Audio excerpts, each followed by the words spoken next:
since the cause of our imaginary experience of duality or otherness is our seeming self-ignorance, it can be removed only by the experience of clear, non-dual self-knowledge, which we can achieve only by attending keenly and exclusively to ourself. The necessity for spiritual practice, for our making effort to be keenly and exclusively attentive to our own self-conscious being, arises only because we imagine ourselves to be anything other than our real self, which is our essential non-dual self-consciousness. This is the meaning implied by two words that Sri Ramana added before the opening words of this verse in the Kalivemba version of Uladu Narpadu, namely, Ariyade Muyalum, which means, which we attempt or make effort to do, only due to not knowing. Being placed before the initial word of this verse, Sadakatil, which means in the state of spiritual practice, these two words imply that we make effort to do any form of spiritual practice, including the ultimate practice of Atma-vichara, or self-investigation, only because we do not experience true self-knowledge, the true knowledge that we are just absolutely non-dual and therefore perfectly clear self-conscious being. Though this self-ignorance or lack of true self-knowledge is only imaginary, so long as we experience ourselves as being anything other than absolutely unadulterated self-consciousness, consciousness that knows nothing other than itself, its own essential beingness or Emness, it is necessary for us to practice self-investigation, which is the real spiritual practice of abiding undistractedly as our own true self-conscious being. However, since our present self-ignorance is truly imaginary, when, as a result of our practice, we do experience our real self, our absolutely non-dual self-conscious being, we will discover that we have never known anything other than it, just as the 10th man was never anyone other than the man who imagined him to be missing, so the real self that we are now seeking is never anything other than ourself, who now imagine it to be something that we do not clearly know. Therefore, Sri Ramana says that it is not true to say that duality is real when we are seeking our real self. Even now we are truly nothing other than the non-dual real self that we seek. Since we ourselves are the real self that we now seek, and since the true nature of our real self is to know nothing other than itself, we have never really experienced any duality. Our present experience of duality is therefore just a dream, an imagination that exists only in our own mind. Since our mind is itself just an imagination, and since it will therefore disappear when we experience ourselves as we really are, our dream of duality will be dissolved by our experience of true self-knowledge. In the state of true self-knowledge, we will discover that we are the one non-dual self-consciousness I am, which never knows anything other than itself. Since this true non-dual self-consciousness is our real self, we are actually this at all times, in all states, even when we imagine ourselves to be something else. Therefore, since we are the non-dual, undivided, infinite, eternal, and immutable self-consciousness, we ourselves are the only true knowledge. That is, we are the one absolute knowledge that transcends all relativity, all knowledge and ignorance, all distinctions such as that between the knowing subject, the act of knowing, and the objects known, all time and space, all other forms of duality. All forms of duality or relativity exist only in the imagination of our mind, which itself is no more than a figment of our imagination, something which in truth has never really existed. However, though true knowledge transcends not only all forms of duality or relativity, but also our mind, by which all forms of duality and relativity are known, It is nevertheless the ultimate substratum that underlies and supports the appearance of all of them. True knowledge is therefore only the absolute knowledge that underlies yet transcends all relative knowledge and ignorance. It transcends them because though it is their ultimate substratum or support, it nevertheless remains distinct from, independent of, and unaffected by them. Just as a cinema screen is the support that underlies the appearance of the pictures that flit across it, yet nevertheless remains distinct from, independent of, and unaffected by them. Just as the screen is not burnt when a picture of a raging fire is projected upon it, nor does it become wet when a picture of a flood is projected upon it, so true knowledge, our real non-dual self-consciousness, I am, is not affected in the least by any relative knowledge or ignorance that may seem to arise within it. Though our true, absolute, and non-dual knowledge I am is the ultimate support or substratum that underlies all forms of duality or relativity, it is not their immediate support or base. The immediate base upon which all duality depends, and without which it ceases to exist, is only our wrong knowledge, I am this body, which is our individualized sense of selfhood, our ego or mind. Therefore, in verse 23 of Uladu Narpadu, Sri Ramana says, "This body does not say I, that is, it does not know I am because it is just inconscient matter. No one says, in sleep, I do not exist, even though in sleep this body does not exist. After an I has risen, imagining I am this body, everything rises. Therefore, by subtle intellect, scrutinize where this I rises." What exactly Sri Ramana means by saying in the first sentence of this verse, "The body does not say I," was clarified by him in the Kalivemba version of Uladu Narpadu, in which he added before the words Mati iladal, which means since it is devoid of Mati. The word Mati usually means mind, intellect, or power of discernment and understanding. But in this context, Sri Ramana uses it in a deeper sense to mean consciousness. That is, since our body has no consciousness of its own, it cannot by itself say, I am. Here, say is not used objectively to mean make sound by mouth, but is used more subjectively to mean testify, bear witness, declare or make known. Our body does not experience or witness its own existence any more than a corpse does, hence it cannot testify I am. That which now experiences its seeming existence is only we, the consciousness or mind within this body. And since we imagine it to be ourself, we feel I am this body. Hence, when this body seems to say I, it is in fact we who speak through it, referring to it as I. Our mind or ego, individual sense of I, which now feels this body to be itself, is actually neither this body nor our real consciousness I. It is not this body because this body is just inconscient matter, which does not know its own existence as I am. And it is not our real I, because we know that we exist in sleep even though we do not experience our mind in that state. Because our mind does not exist in sleep, no duality exists in that state. Duality or multiplicity appears to exist only after our mind has risen, posing itself as our real I. Therefore, the cause of the appearance of duality in waking and dream is only the appearance of our mind or ego, which arises by imagining itself to be a body.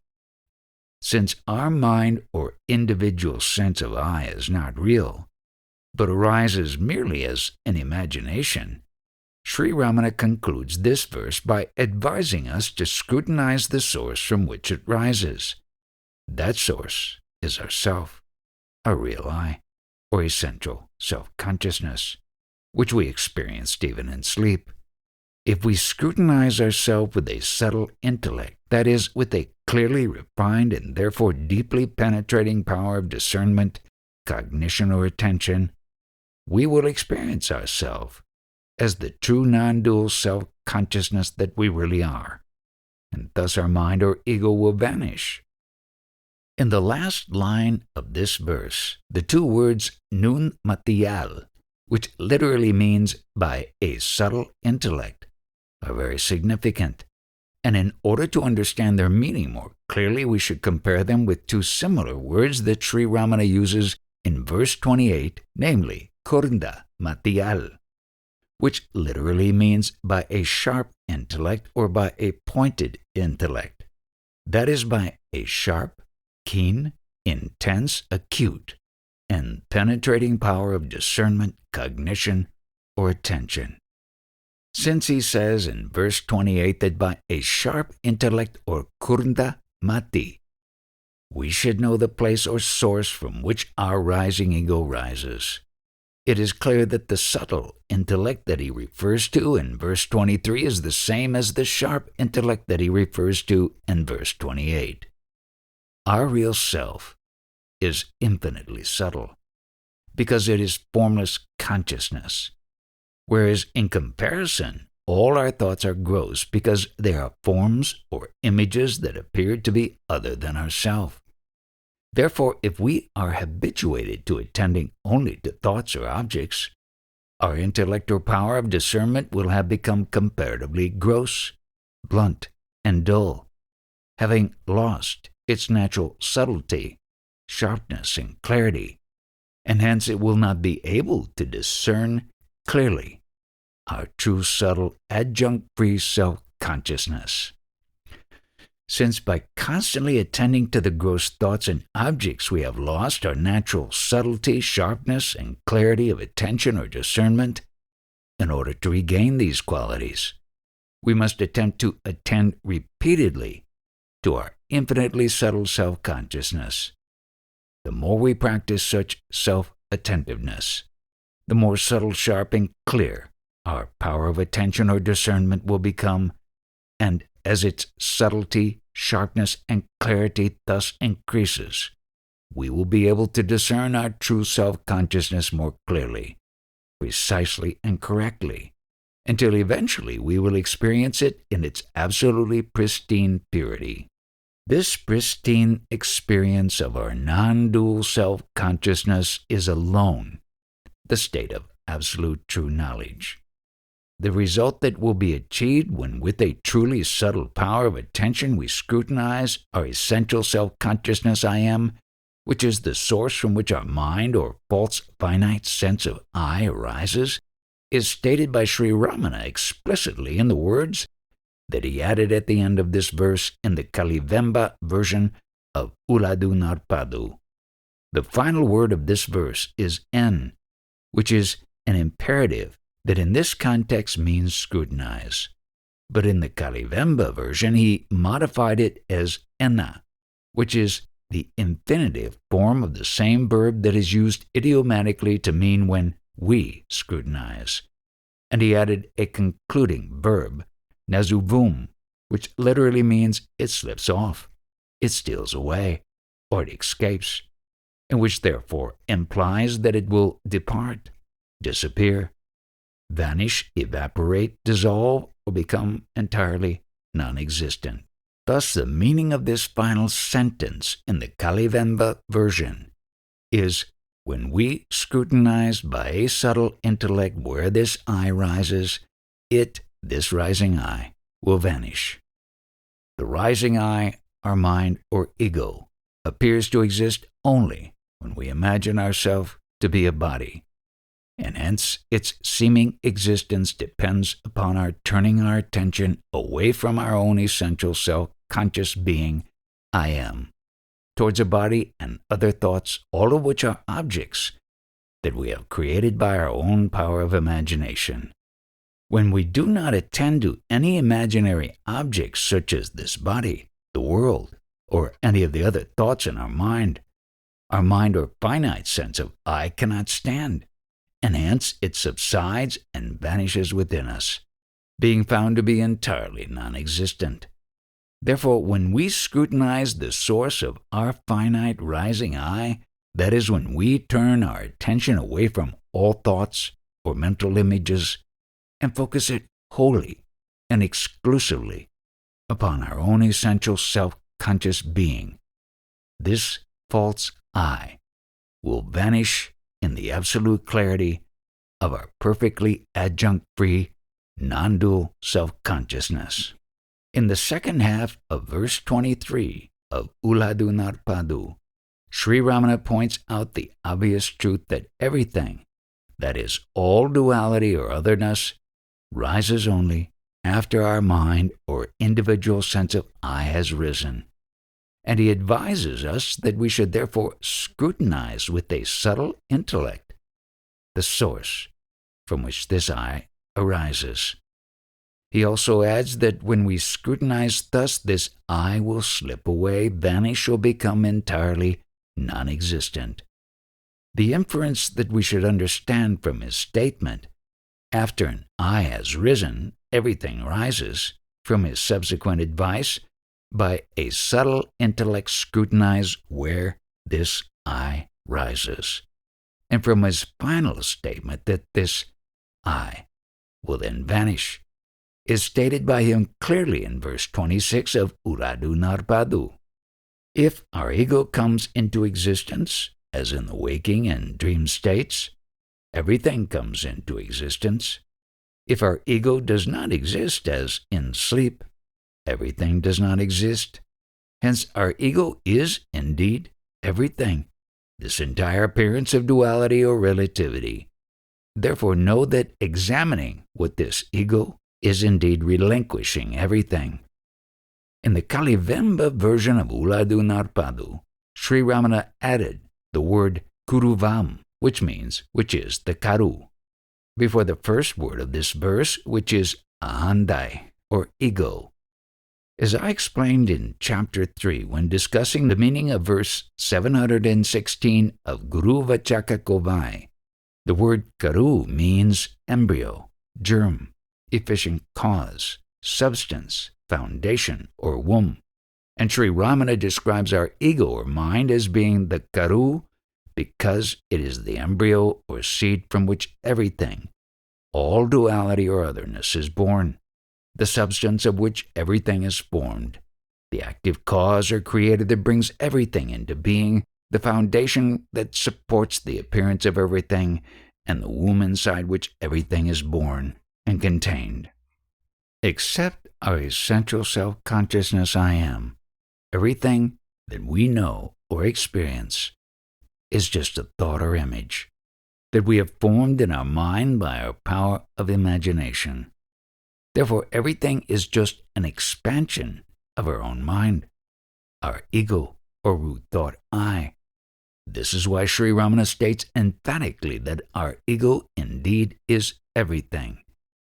Why does he then proceed to say that examining or scrutinizing our ego in order to know what it is renouncing or casting off everything? Examining our ego is similar to examining the seeming snake that we see lying on the ground in the half-light of dusk. When we look carefully at the snake, we will discover that what we were seeing was never really a snake, but was always only a rope. Similarly, when we scrutinize our ego or individual sense of selfhood with a keen and subtle power of attention, we will discover that what we have always been aware of as I was never really a limited adjunct-free consciousness, but was always only the unlimited adjunct-free consciousness I am. Just as the snake as such never really existed, so our ego as such has never really existed. And just as the sole reality underlying the illusory appearance of the snake was merely a rope, so the sole reality underlying the illusory appearance of our ego is only our own true self, our adjunct-free consciousness I am. Therefore, when we carefully examine our ego and discover that it is non-existent as such, the entire appearance of duality, which depended for its seeming reality upon the seeming reality of the ego, will cease to exist, or rather it will be found to be truly ever non-existent. In reality, therefore, the true knowledge I am alone exists, and all other forms of knowledge, all relative knowledge and ignorance, are ever non-existent. However, so long as we experience the illusion of relative knowledge and ignorance, it must, like every illusion, have some reality underlying it, and that reality can only be our true and absolute knowledge I am. Our true knowledge I am is the support or base underlying our false knowledge I am this body, and our false knowledge I am this body is in turn the support or base underlying our illusion of relative knowledge and ignorance. Therefore, to experience true knowledge as it is, we must not only remove the illusion of relative knowledge and ignorance, but must also remove its base, which is our false sense of individual selfhood, our knowledge I am this body. This truth is expressed by Sri Ramana in verses 10, 11, and 12 of Uladunarpadu. Without relative ignorance, relative knowledge does not exist. Without relative knowledge, that relative ignorance does not exist. The knowledge that knows the non-existence of that individual self, which is the base of all our relative knowledge and ignorance, by investigating thus that relative knowledge and ignorance, are known to whom, is indeed true self-knowledge. Knowing any other thing without knowing the non-existence of our individual self, which knows such other things, is ignorance. Instead, can it be knowledge? When we know the non-existence of our individual self, which is the adhara, the support or container of knowledge, and its opposite, both knowledge and ignorance will cease to exist. That which is completely devoid of both knowledge and ignorance is indeed true knowledge. That which knows, that is, our mind or individual self, which alone knows things other than itself, is not true knowledge. Since it, our real self, shines as the only existing reality, without any other thing to know or to make known, that is, either for it to know or to make itself or anything else known, our real self is true knowledge. It is not a void. Know this truth. Though our real self, our essential adjunct-free consciousness I am, is completely devoid of knowledge and ignorance about anything other than itself, it is not merely an empty void, because it is the fullness of being, the fullness of perfectly clear self-conscious being, which is the fullness of true self-knowledge. Therefore the term sunya, or void, which is used to describe the absolute reality, not only in Buddhism but also in some text of Advaita Vedanta, is in fact intended to be understood only as a relative description of it, a description of it relative to the multiplicity of relative knowledge that our mind now experiences. Though the absolute reality, which is our essential self-conscious being, is devoid of all relative knowledge, all knowledge of duality or otherness, it is not an absolute void, because it is not devoid of true knowledge, which is the absolute clarity of perfectly non-dual self-consciousness. Therefore, rather than describing the absolute reality as a state of sunya, emptiness, or void, it is more accurate to describe it as the state of purna, fullness, wholeness, or completeness, because it is the absolute fullness of true knowledge. The same truth that Sri Ramana expresses in verse 12 of Uladunarpadu is expressed by him even more succinctly in verse 27 of Upadesa Undiyar. The knowledge which is devoid of both knowledge and ignorance about objects alone is true knowledge. This true knowledge is the only existing reality, because in truth there is nothing to know other than ourself. Why is there truly nothing for us to know other than our own self? All knowledge of otherness or duality is known only by our mind, which is merely a false form of knowledge, an apparition that appears only when, by our power of imagination, we superimpose some illusory adjuncts upon our true knowledge I am. When we examine this illusory apparition, it disappears, being truly non-existent, like the illusory snake that we created by our power of imagination. When we thus discover that our mind is truly non-existent, we will also discover that all other things which were known only by our mind are equally non-existent. However, though all our knowledge of duality is unreal as such, we are able to imagine that we experience such knowledge of duality only because we experience the true knowledge I am. If we did not know our own existence I am, we could not imagine that we know any other thing. Therefore, our imaginary knowledge of duality is only an illusory form of our true knowledge I am, as explained by Sri Ramana in verse 13 of Uladu Narpadu. Our true self, our essential being, which is knowledge, our essential knowledge or consciousness I am, alone is real. Knowledge which is many, that is, knowledge of multiplicity, is ignorance.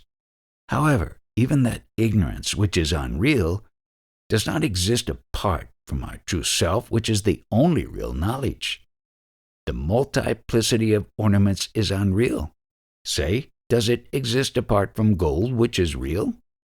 This verse is a terser, but more content-rich version of an earlier verse that Sri Ramana composed, which is included in Upadesa Tanipakal as verse 12. Knowledge, the true knowledge I am, alone is real.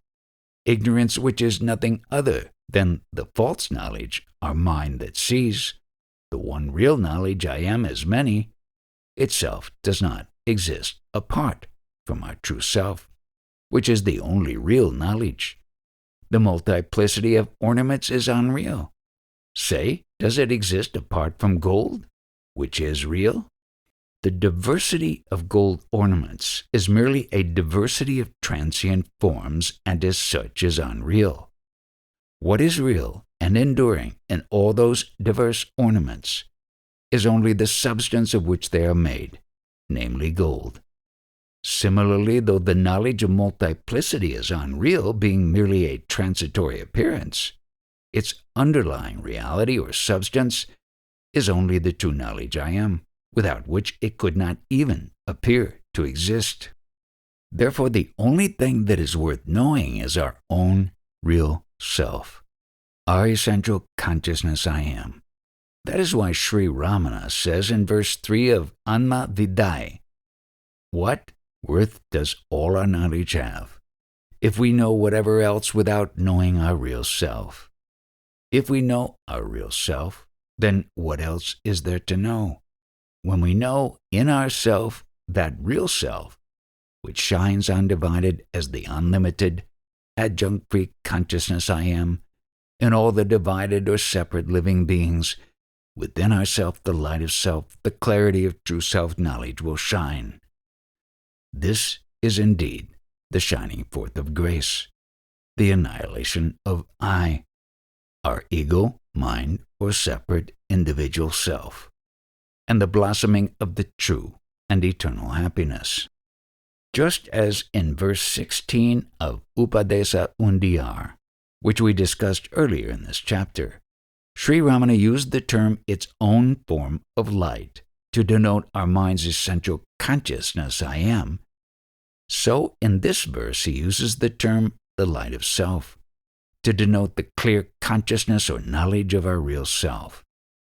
Why does he use the word light in this figurative manner to denote consciousness or knowledge, since our consciousness I am is that by which both ourself and all other things are made known?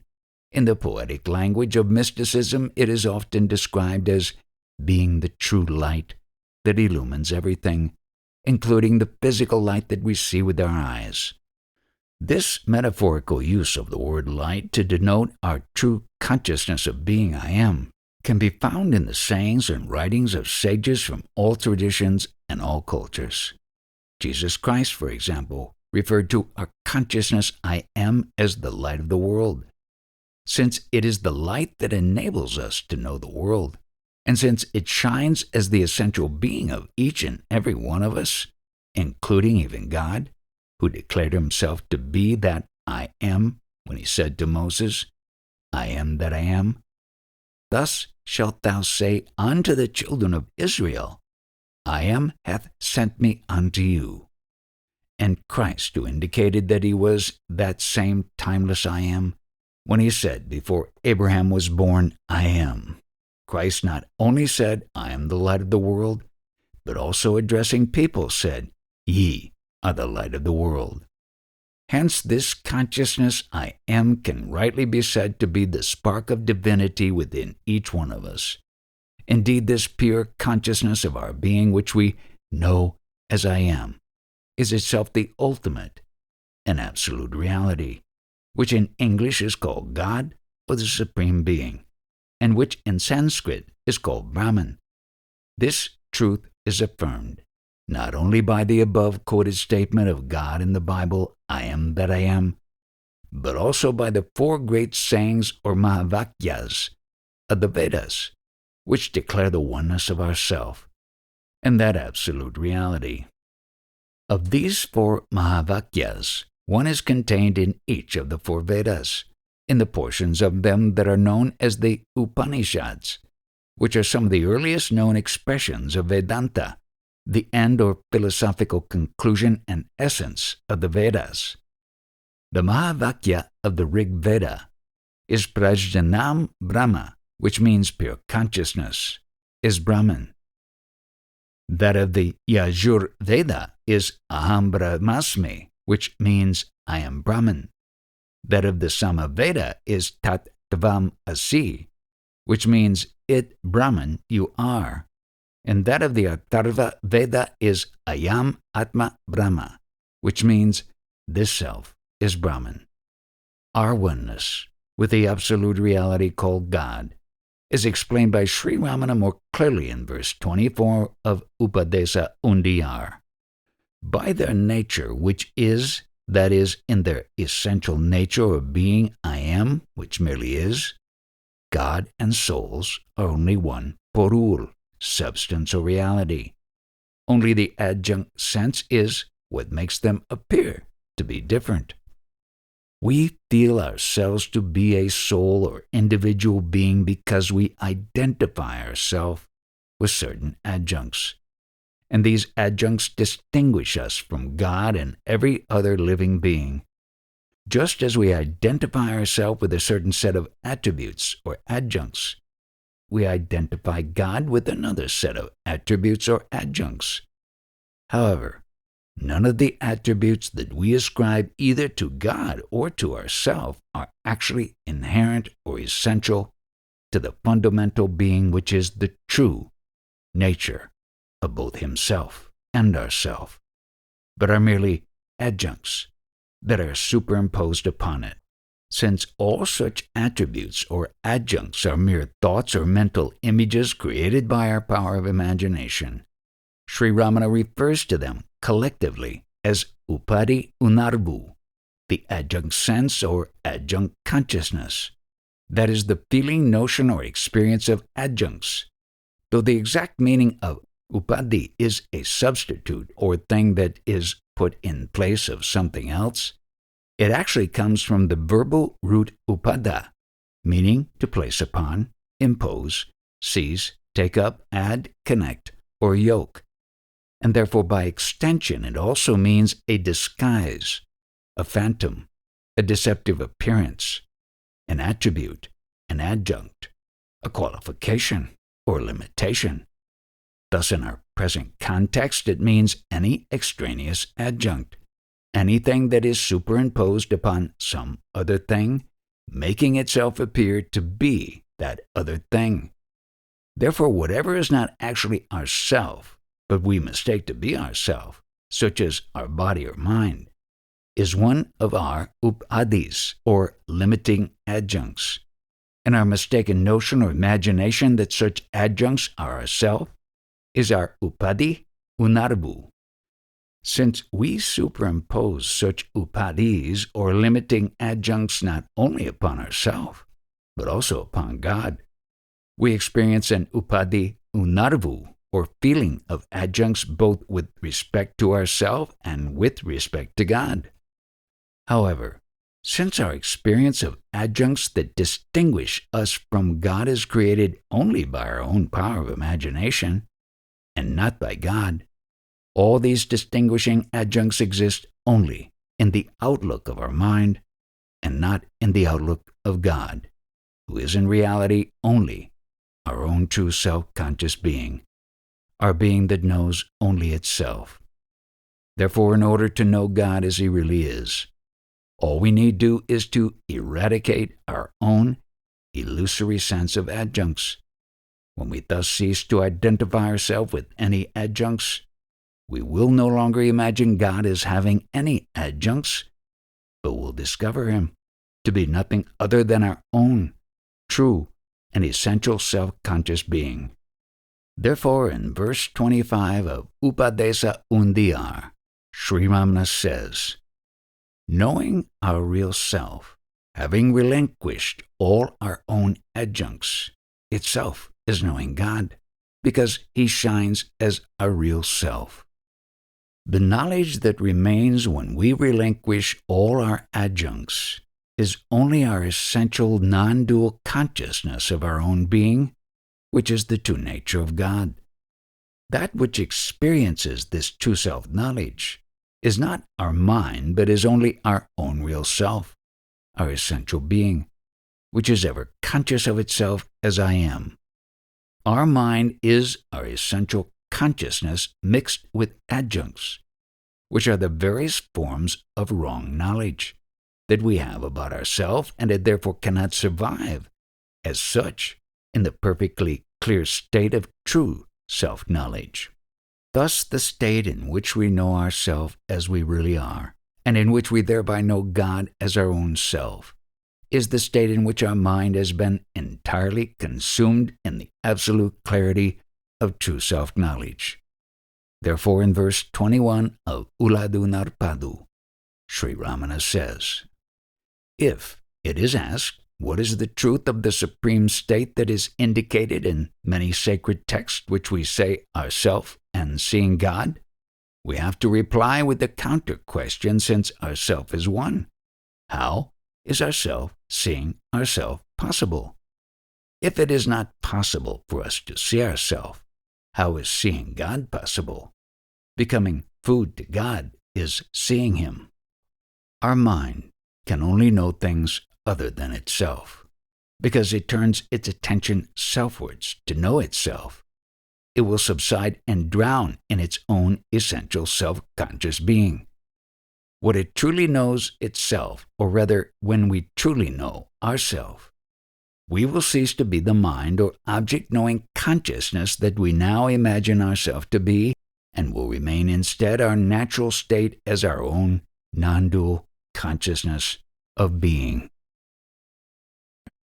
Knowing or seeing, when understood from the distorted perspective of our mind, means experiencing duality, a separation between the consciousness that knows and the object that is known. Therefore, since we are one, we cannot know or see ourselves as an object. We can know or see ourselves only by being ourselves, and not by any act of knowing or seeing. Therefore, Sri Ramana says, since our self is one, how is our self-seeing ourself possible? Since it is not possible for us to see ourselves as an object, how is it possible for us to see God as an object? That is, since God is the reality of ourself, we cannot see Him as an object any more than we can see ourselves as an object. Therefore, Sri Ramana asks, if it is not possible for us to see ourselves, how is seeing God possible. Since we cannot know either ourself or God by an act of objective knowing, in order to know both ourself and God, we must give up all objective knowing. That is, we must cease to be this object-knowing mind and must instead remain as our natural, non-dual consciousness of our own being, our true and essential self-consciousness, I am. Therefore, Sri Ramana concludes, Un adalkan, which means becoming food, is seeing. That is, we can see God only when we are wholly consumed by Him, thereby becoming one with the infinite self-conscious being that is the absolute reality of both Himself and ourself. Until and unless we know and remain as our own real self, our simple non-dual consciousness of our own being, I am, we cannot know God. If we imagine that we are seeing God as an object other than ourself, we are seeing only a mental image. Therefore, in verse 20 of Uladu Narpadu, Sri Ramana says, leaving, ignoring, or omitting to know our own self, our individual self or mind, which sees all otherness or duality, our self, seeing God, is merely seeing a mental vision, sight, image, or appearance. Only he who sees his real self, which is the base for reality of his individual self, is a person who has truly seen God, because our real self, which alone remains after all our mental images or objective forms of knowledge have disappeared due to their causal root, our individual self, having gone, perished, or ceased to exist, is not other than God. The wording of this verse is very terse and therefore difficult to translate exactly into fluent English, but its sense is quite clear. The opening words, leaving self which sees, refer to our usual habit of ignoring and making no attempt to know the reality of our individual self or mind, which is the self-deceiving consciousness that imagines itself to be seeing or knowing things other than itself. The remainder of the first sentence, self-seeing God is seeing mental vision, means that we do not know the truth of ourself who is seeing. If we imagine that we are seeing God, what we are seeing is actually nothing but a mind-made or manomaya vision, a vision that is made or formed by and of our own mind. The words that Sri Ramana uses in the original are manomaya mam kachi, which literally means a sight which is composed of mind. Though the word kachi literally means sight, vision, or appearance, being derived from the verbal root kan, which literally means to see, but which is often used in a broader sense to mean to perceive, to cognize, or to experience. Like its verbal root, it can imply any form of experience. In this context, therefore, it implies not only a vision of God in some visual form such as Shiva, Shakti, Krishna, Rama, Buddha, or Christ, but also any other experience of God in which he is felt to be other than ourself, such as hearing the voice of God or feeling His presence. So long as the presence of God that we feel is experienced by us as something other than our own simple self-conscious being I am, it is only a manomaya mam kachi, a mental image, thought, or conception. Any experience of God as other than ourself is known only by our mind, and is therefore a product of our own imagination. The second sentence of this verse is still more terse. For poetic reasons, it begins with its main clause, which in Tamil prose would normally conclude such a sentence.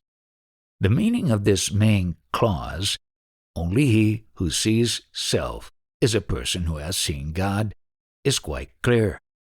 That is, we can truly see God only by seeing or knowing our own real self. The next two words, tan mudalai, are linked in meaning to the word self in the opening words of the main clause. Only he who sees self. The word tan, with a short a, is the possessive form of the reflexive pronoun tain, and therefore means of self, one's own, our own, or his own. The word mudalai is the accusative form of mudal, a word whose primary meaning is first, or beginning, and which in this context means the source, base, reality, or essential substance. Thus, these two words here mean the base or reality of the individual self, and they are a description applied to the real self referred to in the first clause, which with their addition means only he who sees his real self, which is the base or reality of his false individual self, is a person who has seen God. In the next group of words, tan mudal poi, tan refers to our individual self. Mudal means root. Poi means having gone, having perished, or having ceased to exist. Thus, three words together mean the root, which is our individual self having gone, perished, or ceased to exist. The reason why our individual self is thus described as the root is that it is the root or primary cause of the appearance of all duality, otherness, or objective knowledge, whereas our essential being or real self is the ultimate mudal or base of our false individual self. Our false individual self is the immediate mudal or base of every other thing. The final words are because or since self is not other than God. Here the word tan or self denotes our real self, and coming immediately after the previous three words, tan mudal poi, it implies that our real self is that which remains after our false individual self, the base of all our objective knowledge, has ceased to exist. Thus, the meaning conveyed by this second sentence can be paraphrased as follows. Since our real infinite self, which remains alone after our false finite self, the base of all our objective knowledge, has ceased to exist, is not anything other than the absolute reality called God, when we see or experience our own real self, the base of our false self, we will truly be seeing God.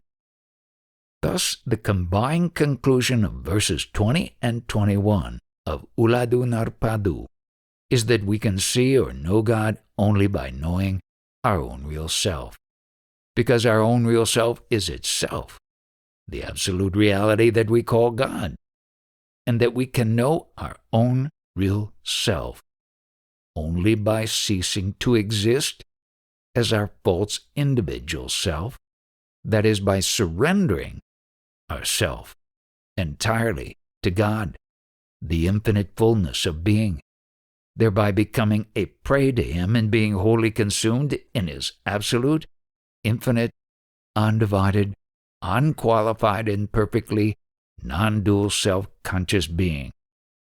The only means by which we can thus experience God as our own real self or essential being is then clearly explained by Sri Ramana in verse 22 of Uladu Narpadu. Except by turning, folding, or drawing our mind back within and thereby keeping it immersed, sunk, settled, subsided, fixed, or absorbed in the Lord, who shines within that mind, giving light to our mind, how can we succeed in knowing the Lord by our mind? Know the Lord by thus turning back within and immersing in Him. The Lord or Pati referred to in this verse is God, who is the infinitely luminous light of pure self-consciousness.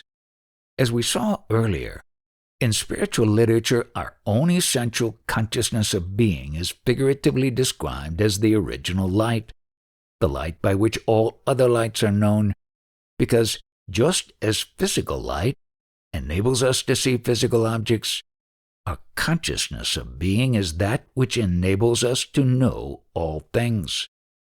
However, whereas our basic consciousness of our own being is the true and original light, the consciousness that we call our mind, which is the light by which we know all other things, is merely an illusory reflected light, because it comes into existence only when our own original light of self-consciousness is seemingly reflected in imaginary adjuncts or upadhis, such as our body and our individual personality. Therefore, when Sri Ramana says that the Lord shines within our mind, giving light to it, he means that he shines within our mind as our fundamental consciousness of our own being, I am, thereby giving it the consciousness by which it is able to know all other things. Because everything other than our essential self-consciousness, that is, all otherness, duality, or multiplicity, is known only by our mind, in the Kalivamba version of Uladu Narpadu, Sri Ramana added the words Ivayu Kanum, which means which sees everything, before the initial word of the verse, mati, or mind. Since our mind is an object-knowing form of consciousness, its nature is to know everything other than its own real self. But in order to know all those other things, it must borrow the light of consciousness from its real self, from its own essential self-conscious being, which is the absolute reality that we call God or the Lord. Since God is the original light of consciousness, that is the true light of non-dual self-consciousness, which shines within our mind, enabling it to know all other things, how can our mind know him except by turning itself back within itself, thereby drowning itself in his infinite light? So long as our attention is turned outwards, we can only know things that appear to be other than ourself, which are all merely products of our own imagination. Since God is the true light of consciousness, which enables us to know all other things, we can never know him as he really is so long as we are misusing his light to know any other thing. Only when we turn our mind or attention back to face him within ourselves will we be able to know him truly. However, even when we turn back to attend to him within ourselves, we will not know him as an object, because our object-knowing mind will drown and be dissolved in his infinite light of adjunct-free self-consciousness. Therefore, when we turn back within ourselves, we will know him by becoming one with his true self-conscious being. If we use a mirror to reflect the light of the sun upon objects here on earth, that reflected ray of light will illumine those objects, enabling us to see them clearly. But if we turn that mirror towards the sun itself, its reflected ray of light will merge and dissolve in the brilliant light of the sun. Similarly, the reflected light of consciousness that we call our mind enables us to know the objects of our imagination so long as we turn it towards them. But when we turn it back within ourselves to face our own essential self-conscious being, which is the source of its light, it will merge and dissolve in the infinitely luminescent and therefore all-consuming light of that source. The state in which the limited light of our mind dissolves in the infinite light of God, thereby disappearing as a separate entity and becoming one with him, is the state that Sri Ramana described in the last sentence of the previous verse when he said, "Becoming food to God is seeing him." The fact that the only means by which we can truly see or experience God, the absolute reality, is to become one with his essential self-conscious being by carefully examining or scrutinizing our own essential, self-conscious being, and thereby subsiding and dissolving in it, is also emphasized by Sri Ramana in verse 8 of Uladunarpadu. Whoever worships the absolute reality or God, in whatever form, giving it whatever name, that is a path or means to see that nameless and formless reality in that name and form. However, becoming one with that reality, having carefully scrutinized or known one's own truth, essence, or emness, and having thereby subsided or dissolved in the true essence or emness of that true reality, is alone seeing it in truth. No, thus, the word etinum, which I have translated as worships, literally means even if or though anyone praises. But in this context it implies the act of worshipping in any manner, whether by body, speech, or mind. However, as Sri Ramana explains in verse 4 of Upadesa Undiyar, this is certain: puja, ritual worship; japa, vocal repetition of a mantra or name of God; and dhyana, meditation, are respectively actions of body, speech, and mind, and hence each succeeding one is superior to the preceding one. That is, vocal worship such as the chanting of hymns or the repetition of the name of God is superior to any form of physical worship such as the performance of rituals, and mental worship such as silent meditation upon a name or form of God is superior to vocal worship. The word superior, or uyarvu, meaning in this context more efficacious.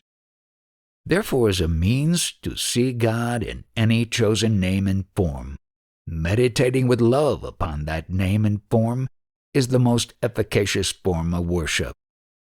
By saying, whoever worships the absolute reality or God in whatever form, giving it whatever name, Sri Ramana indicates that we are free to worship God in any name or form that attracts our love and devotion, because God himself has no particular name and form of his own.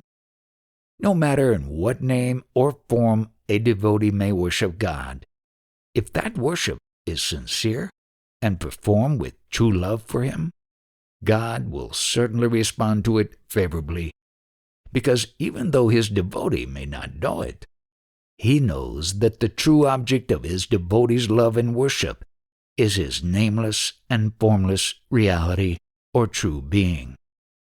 Therefore, any sectarian form of religion or theology that teaches that only one particular name or form of God is his true name or form, and that all other names and forms are merely false gods, has failed to understand the true, infinite, and all-transcendent nature of God.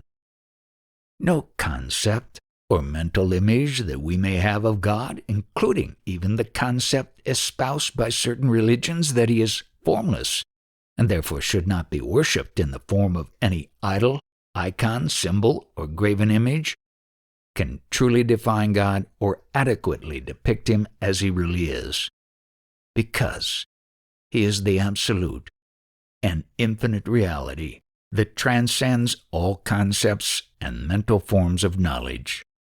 In the words per uruvil, which Sri Ramana placed in this verse before the words a path to see that reality, the terminating syllable, il, can either be the locative case ending meaning in, or a negative termination signifying non-existence or absence.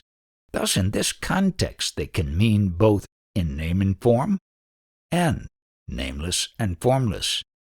In the sense nameless and formless, they qualify that reality, indicating the fact that the absolute reality is completely devoid of all names and forms.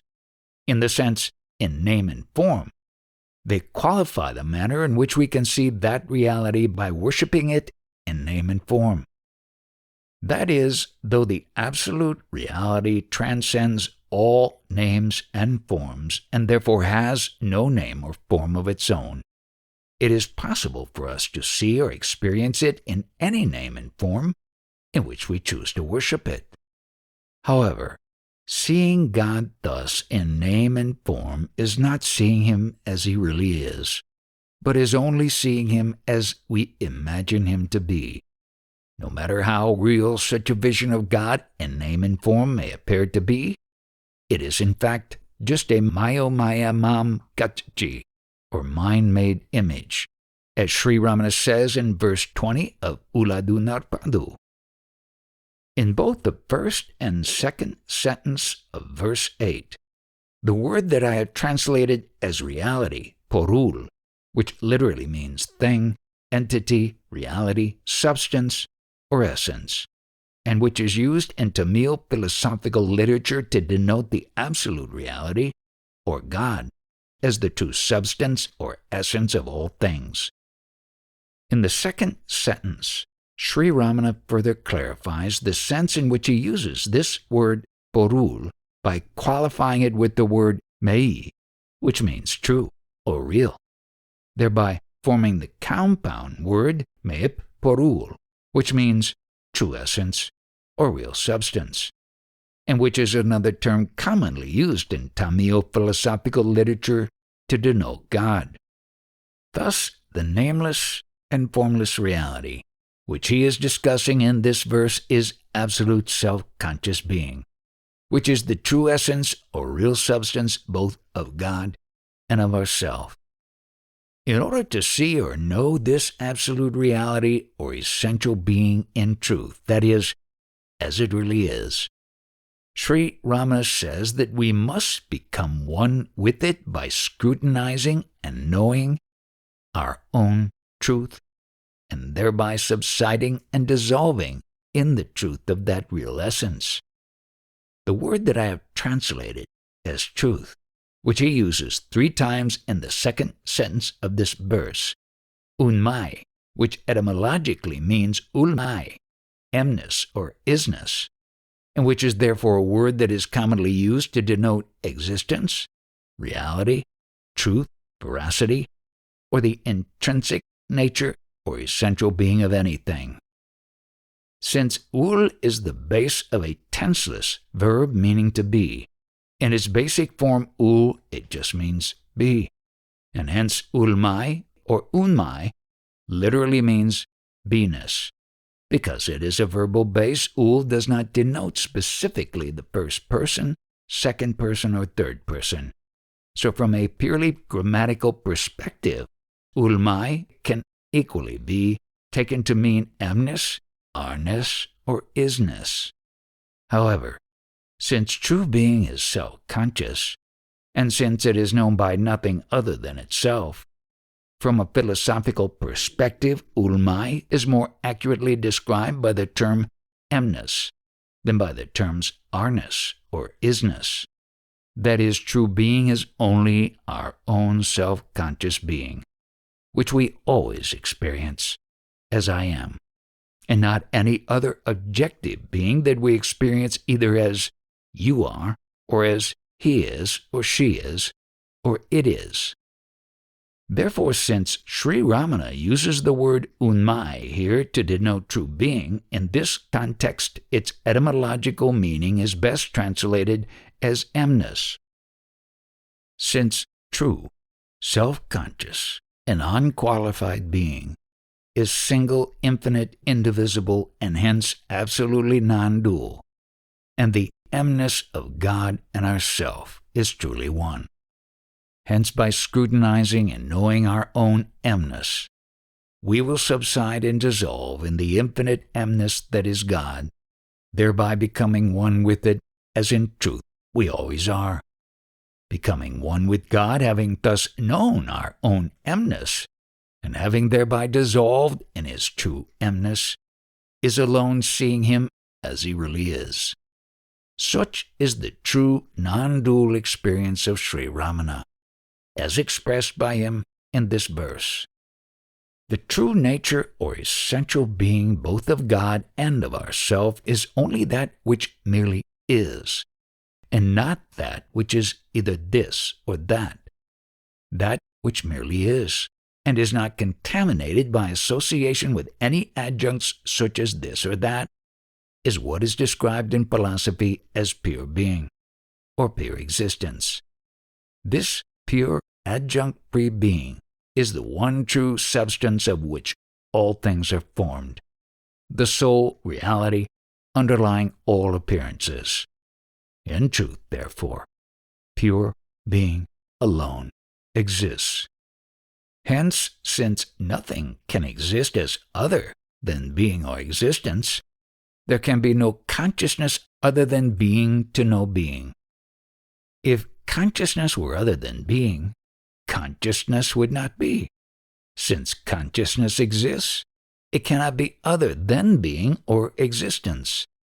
Therefore, that which knows that which is only that which is, and not some other thing which is not. Since that which knows pure being is thus pure being itself, pure being is itself consciousness. Our being and our consciousness of our being are one.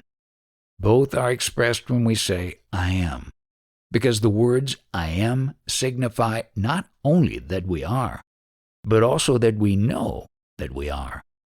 Therefore, in verse 23 of Upadesa Undiyar, Sri Ramana says, because of the non-existence of any consciousness other than that which is, to know that which is consciousness. That consciousness itself exists as we, our essential being or true self.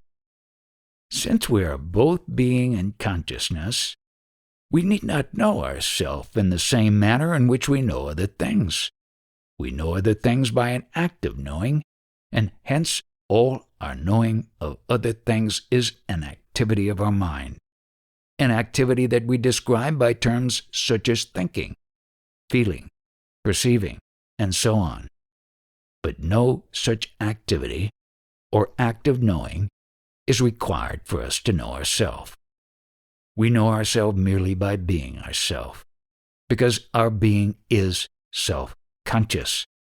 That is, our being is itself, our consciousness of our being.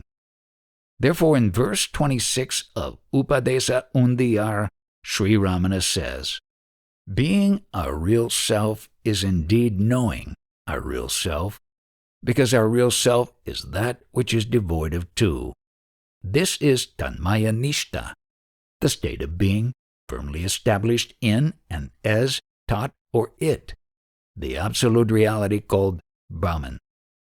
Because our real self is totally devoid of even the least duality or two-ness, the only way we can know it is by being it, by relinquishing all our adjuncts, and thereby being entirely absorbed in and firmly established as the one absolute reality, which in philosophical terminology of Vedanta is known as Tat, or it.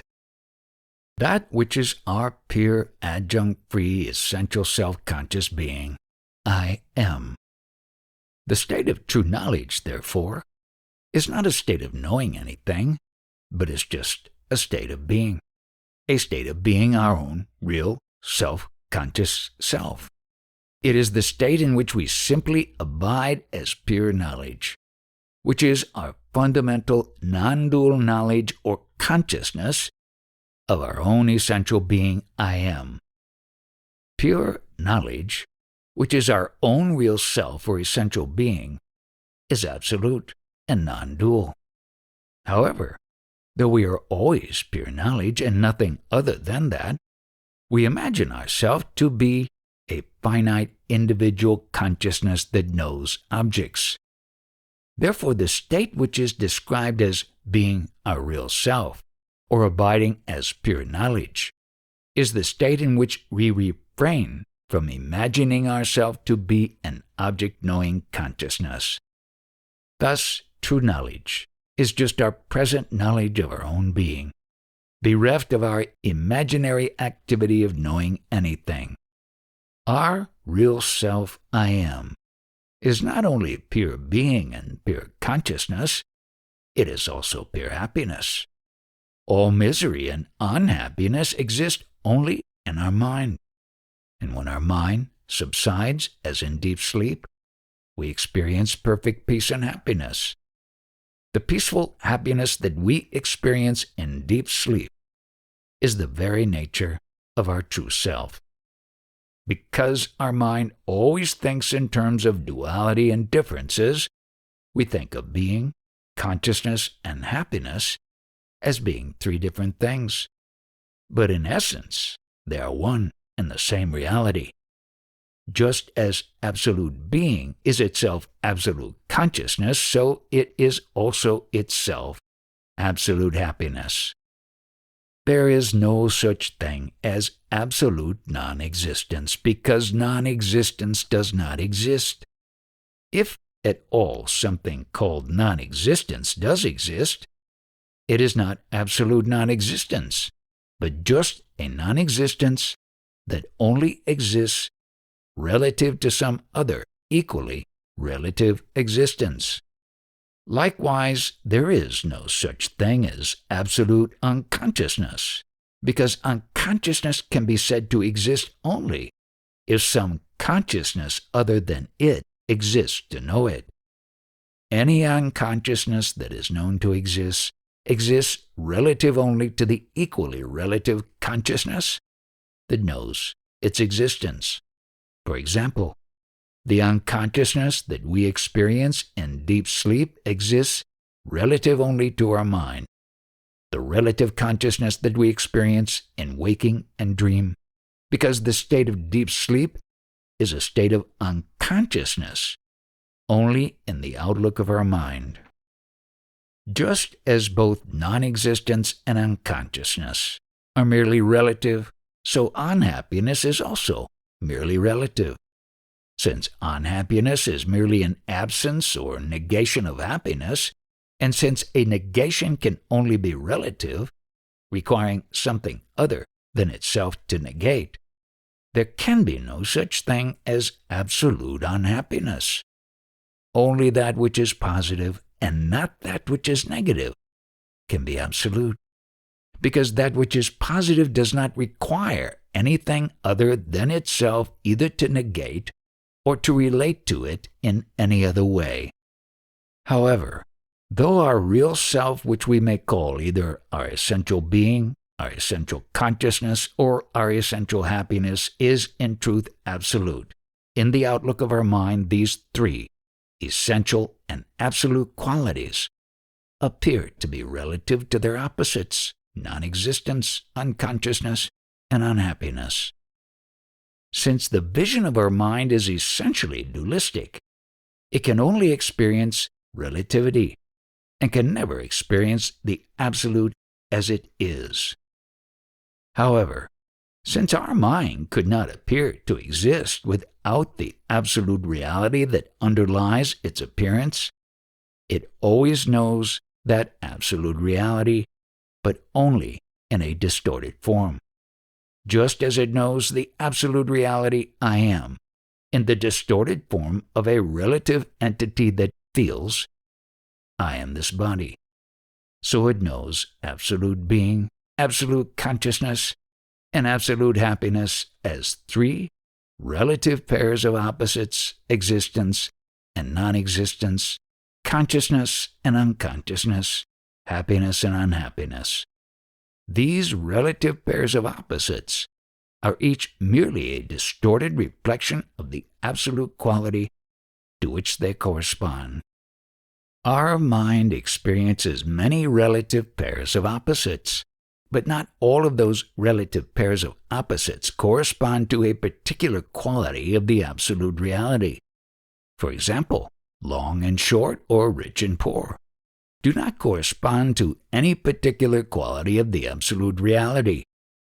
Why then should we say that certain pairs of opposites, such as existence and non-existence, consciousness and unconsciousness, and happiness and unhappiness, do correspond to a particular quality of the absolute reality.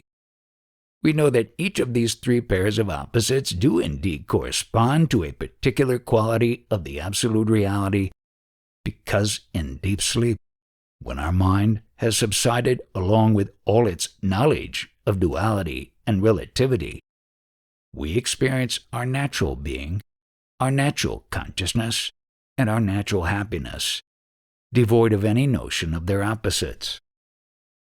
Therefore, from our experience in deep sleep, we know that our natural being, consciousness, and happiness do exist beyond our mind, and hence beyond all duality and relativity.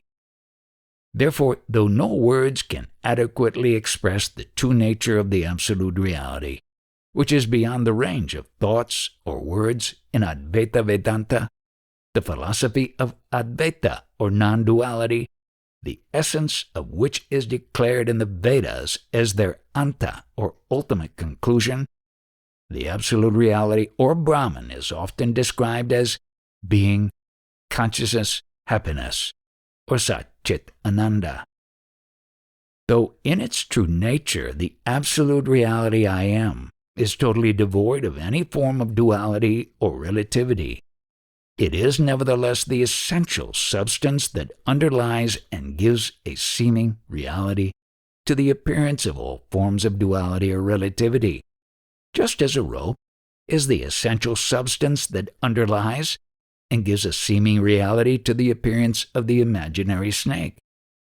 Therefore, since the absolute reality is the essential being that underlies and gives a seeming reality to the appearance of relative being and non-being, or existence and non-existence, we can aptly describe it as Sat, true and absolute being or existence. Since it is the essential consciousness that underlies and gives a seeming reality to the appearance of relative consciousness and unconsciousness, or knowledge and ignorance, we can aptly describe it as Chit, true and absolute consciousness or knowledge. And since it is the essential happiness that underlies and gives a seeming reality to the appearance of relative happiness and unhappiness, we can aptly describe it as Ananda, true and absolute happiness or bliss. However, though these three separate words, being, consciousness, and happiness, are used to describe the absolute reality, which is our true self, we should not think that this implies that the absolute reality is any more than one single whole.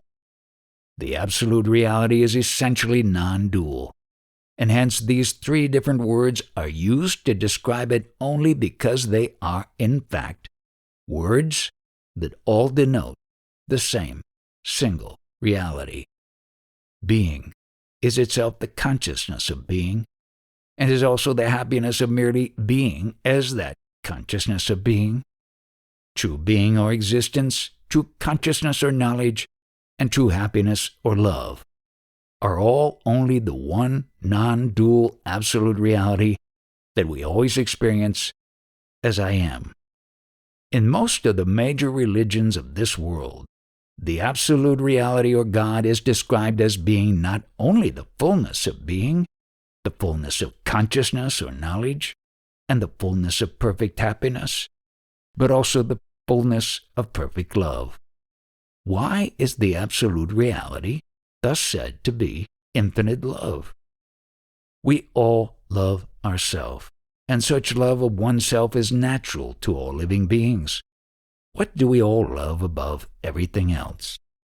If we analyze deeply, it will be clear that we all love ourselves more than we love any other thing.